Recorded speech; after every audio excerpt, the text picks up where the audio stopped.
Viral થઈ રહેલા વિડીયોમાં તમે જોઈ શકો છો કે બે પુરુષ અને એક મહિલા એક રૂમમાં પ્રવેશી છે. ત્યાં એક વૃદ્ધ સ્ત્રી પલંગ ઉપર આરામ કરી રહી છે.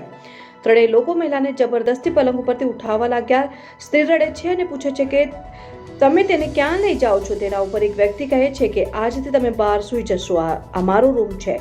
મહિલાને બળજબરીથી બહાર લાવવામાં આવે છે અને અહીં આવ્યા બાદ ટીખળનો ખુલાસો થાય છે. ખરેખર આ લોકોએ આ બધું ડ્રામા પોતાની માતાને સરપ્રાઇઝ બર્થડે પાર્ટી આપવા માટે કર્યું હતું. આ પછી તેમની માતા ચોંકી જાય છે અને તેમના પુત્રોને થપ્પડ મારવા લાગે છે. આ વિડીયો સોશિયલ મીડિયા ઉપર વાયરલ થઈ રહ્યો છે.